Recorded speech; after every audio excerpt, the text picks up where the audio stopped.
Nenek ini namanya Thelma. Dia adalah seorang lansia yang berumur 93 tahun. Sehari-hari Thelma tinggal seorang diri di sebuah apartemen di kota Los Angeles.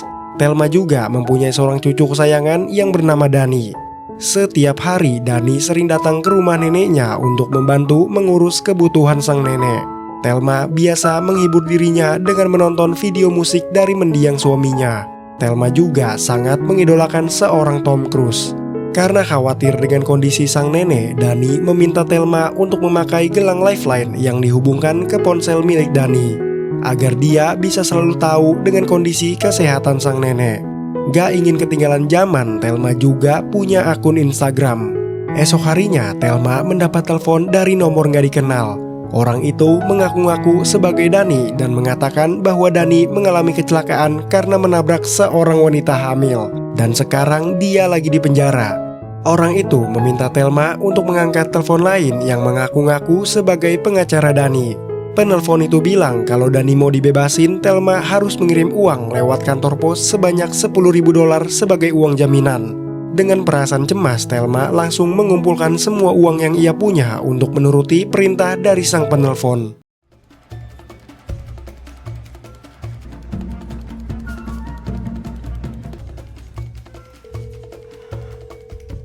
Thelma pun segera menuju kantor pos dan memasukkan uang itu ke dalam kotak surat. Kemudian ia menelpon anaknya, yaitu orang tuanya Dani yang bernama Gail dan juga Alan. Thelma bilang sekarang Dani lagi di penjara karena menabrak wanita hamil. Mendengar kabar itu, Gail dan Alan menjadi sangat syok. Apalagi Dani sudah ditelepon berkali-kali tapi dia nggak angkat teleponnya juga. Ternyata Thelma telah jadi korban penipuan.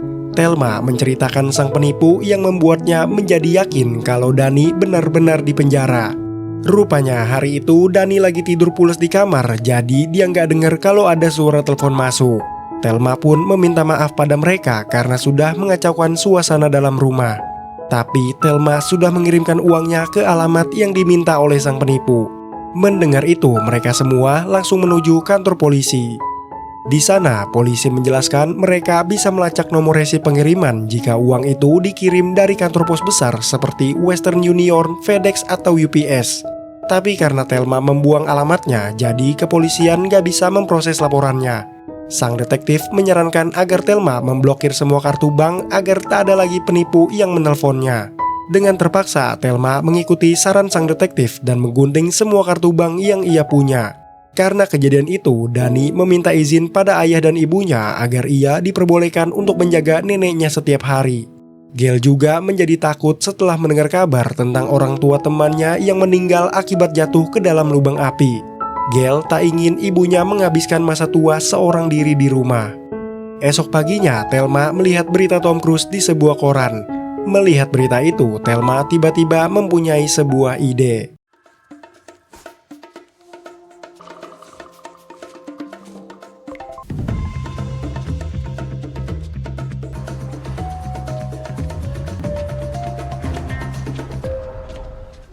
Rupanya Thelma pergi ke toilet kantor pos tempat kemarin ia membuang kertas alamat dari sang penipu. Kemudian Thelma menelpon Dani dan memberitahu kalau ia sudah menemukan alamat penipunya. Mendengar kabar dari neneknya, Dani pun menjadi kesal. Dani bilang kalau Thelma mau pergi-pergian, Dani bisa mengantar kemanapun neneknya mau. Jangan terlalu mikirin uang yang udah raib, yang terpenting kondisinya sekarang udah aman. Kemudian Thelma meminta bantuan kepada teman-temannya. Tapi sayangnya semua temannya udah pada sakit-sakitan, bahkan beberapa orang sudah meninggal dunia. Tak berapa lama seorang kakek lewat di depan Thelma dengan menaiki skuter. Melihat itu, Thelma kembali menelpon Dani dan meminta mengantarnya ke sebuah tempat. Di dalam mobil, Thelma bercerita tentang semua temannya yang sekarang sudah pada meninggal. Dulunya sebelum tua, Thelma selalu punya grup untuk menemani makan siang. Tapi sekarang Thelma sangat sedih karena semua sahabatnya satu persatu meninggalkan Thelma. Mendengar cerita sang nenek, Dani sangat senang karena bisa menemani hari-hari tua sang nenek. Ternyata Thelma meminta Dani mengantarnya ke sebuah panti jompo. Thelma bilang dia akan kembali dalam waktu 30 menit. Dani pun membuat timer di HP-nya. Di panti itu, Thelma bertemu dengan teman lamanya yang bernama Ben. Hari itu Ben lagi latihan teater untuk acara di panti jompo itu. Di sana Thelma melihat sebuah skuter cantik yang terparkir di dalam kamar. Tapi karena ada teman lansia sekamar Ben, mereka jadi harus mengobrol lewat telepon. Thelma bilang kalau dia tertipu oleh seseorang dan Thelma sudah mengantongi alamat dari sang penipu.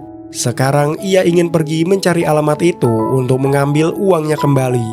Thelma meminta bantuan pada Ben agar meminjamkan skuternya. Akan tetapi Ben menolak mentah-mentah permintaan Thelma. Kemudian Thelma meminta izin pada Ben untuk mengetes skuternya aja. Mendapat kesempatan, Thelma memanfaatkan momen itu untuk membawa skuternya kabur dari tempat itu.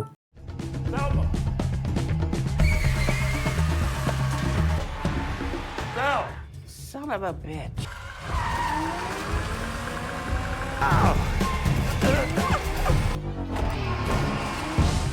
Ben berhasil mencegah Thelma, tapi Thelma masih aja ngotot kepada Ben.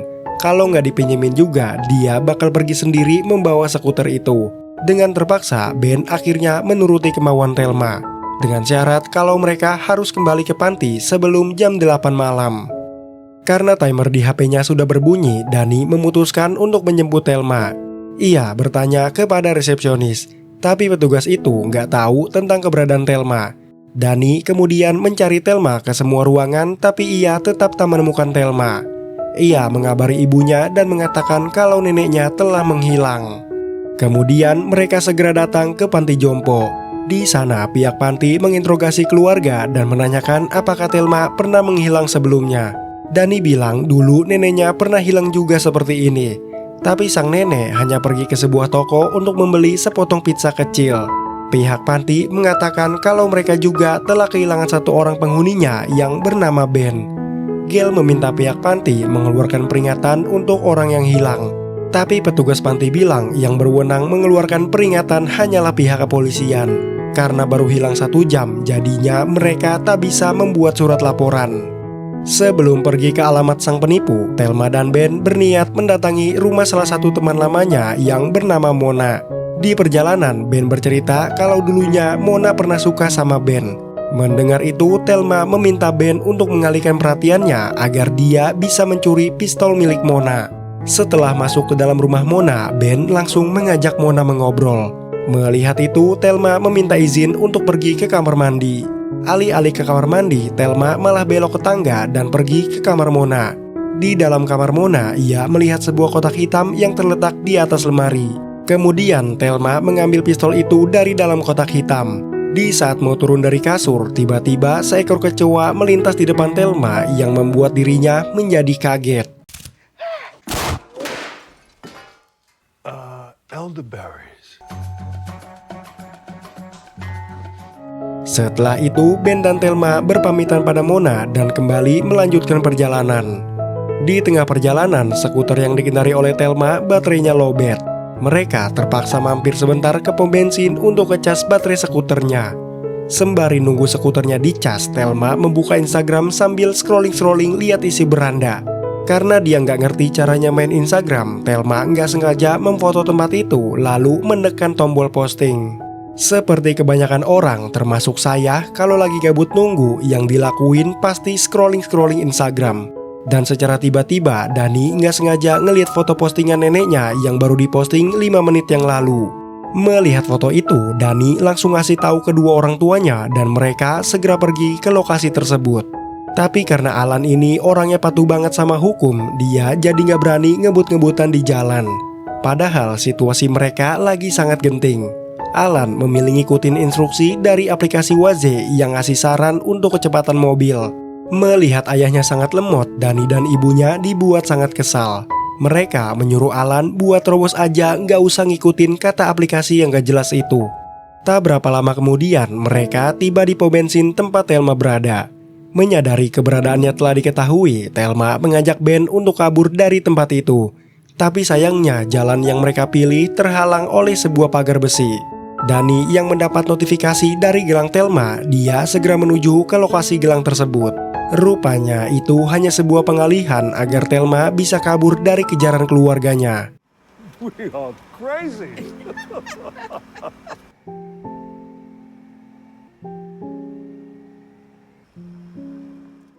Akibat kejadian itu, mereka semua merasa sangat frustasi. Dani menyalahkan dirinya karena ia merasa ceroboh selama menjaga neneknya. Sang ibu pun mencoba menenangkan Dani. Tapi karena emosinya sudah memuncak, Dani menjadi sangat marah yang membuat suasana menjadi semakin kacau. Dani mengeluarkan semua unek-unek tentang dirinya selama ini. Melihat anak dan istrinya berantem, sang ayah hanya bisa bersabar. Di lain sisi, Ben dan Thelma berhenti di suatu tempat karena mereka merasa telah tersesat. Ben pun menjadi kesal karena ia sadar jika dirinya sudah dimanfaatkan oleh Thelma. Ben menyarankan agar Thelma menelpon keluarganya, tapi Thelma menolaknya. Thelma bilang dia tidak seperti Ben. Thelma juga menyinggung Ben yang tinggal di panti jompo seperti seorang bayi yang dirawat oleh para suster. Mendengar perkataan Thelma, Ben merasa tersinggung. Tanpa disadari, skuter mereka sudah berada di tengah jalan dan tiba-tiba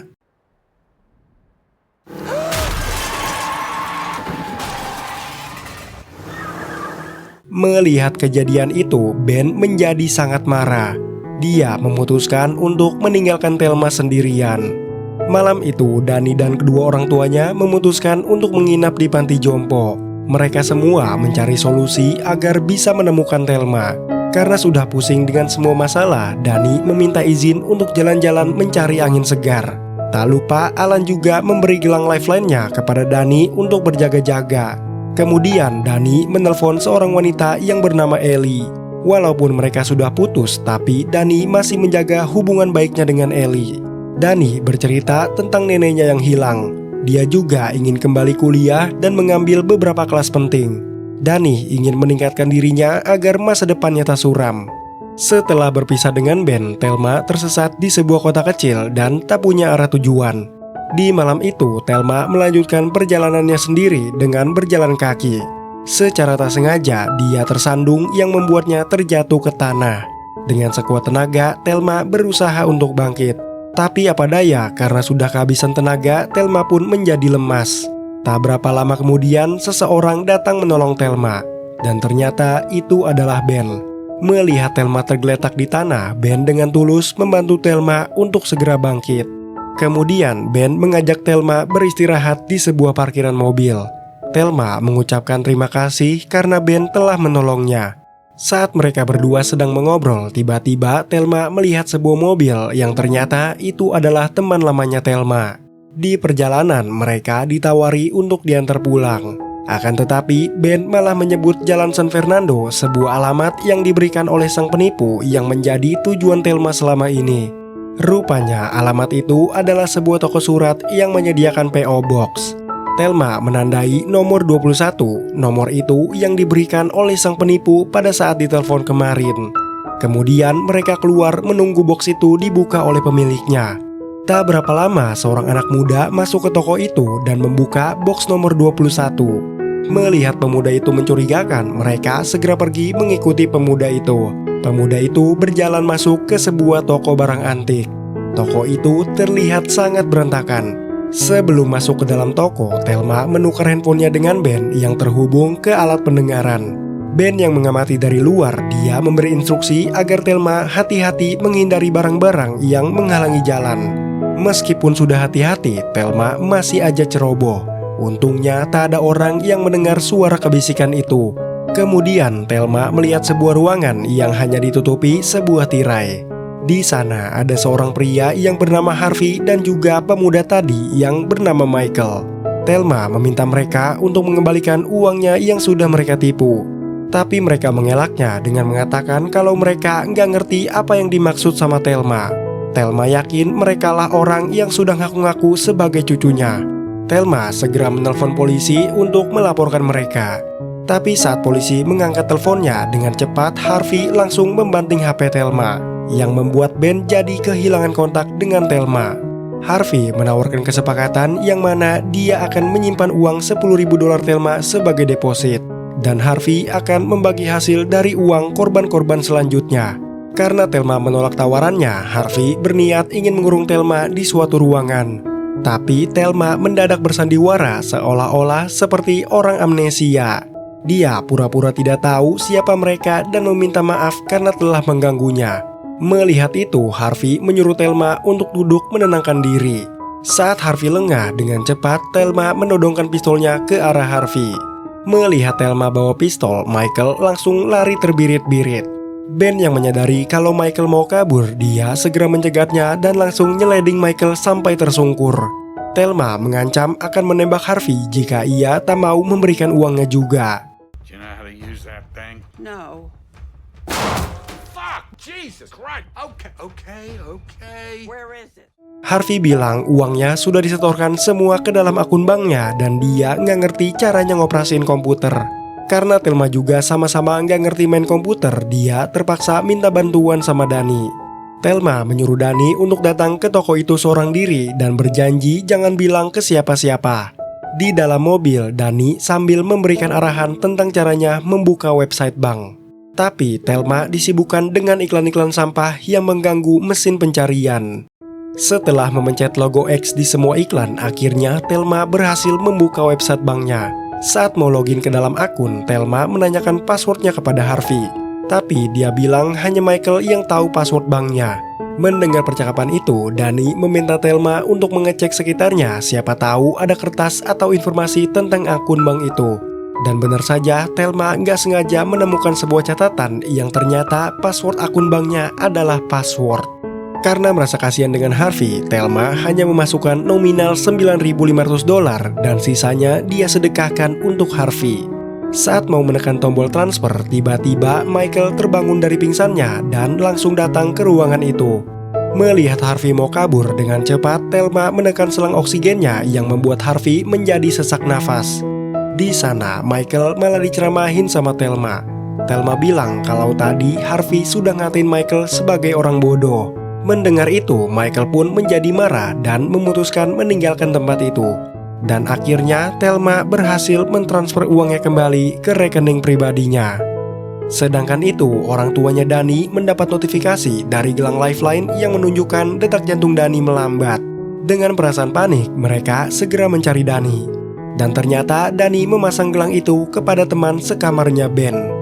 Sebelum pergi, Thelma ngasih kenang-kenangan ke Harvey agar dia tobat dan berhenti menipu orang. Don't take people's money. And don't smoke. Dani pun tiba dengan tepat waktu. Mendengar neneknya berhasil mendapatkan haknya kembali, Dani merasa sangat bangga. Dan tiba-tiba HP mereka mendapat sebuah SMS peringatan darurat dari polisi tentang orang yang hilang. We're famous. Hello. Di panti jompo, pihak keluarga didatangi oleh polisi yang dulu sudah menolak laporan mereka. Tak berapa lama, Dani dan Thelma telah tiba di dalam panti jompo itu. Melihat ibunya kembali, Gail merasa sangat bersyukur. Thelma berterima kasih kepada Ben untuk yang kesekian kalinya. Sebagai wujud terima kasih, Thelma ingin membelikan Ben sebuah skuter baru dan juga sebuah ponsel baru. Mendengar itu, Ben merasa sangat bahagia. Kemudian Ben segera siap-siap untuk tampil di acara teater malam itu. A cab ride around Central Park. It's her first night here, sir. It's a strange show. Esok hari, Thelma mengajak Dani pergi berziarah ke makam mendiang kakeknya. Setelah itu, mereka duduk-duduk santai di area pemakaman. Dani bilang dia sangat sayang sama neneknya. Suatu hari nanti, jika nenek pergi, Dani akan sangat-sangat merindukannya. Dia ingin mengatakan semua ini sebelum waktunya tiba. Thelma bilang jika suatu saat nanti Thelma telah pergi, dia nggak akan pernah mencemaskan Dani lagi. Karena Thelma yakin Dani pasti bisa menjaga dirinya baik-baik. Mendengar perkataan sang nenek, Dani pun menjadi sedih. Di perjalanan pulang, Thelma melihat pemandangan dan merasa takjub dengan pohon-pohon di sepanjang jalan. Meskipun mereka sudah pada bengkok, tapi mereka tetap bertahan hidup. Melihat kepolosan neneknya, Dani hanya bisa tertawa bahagia.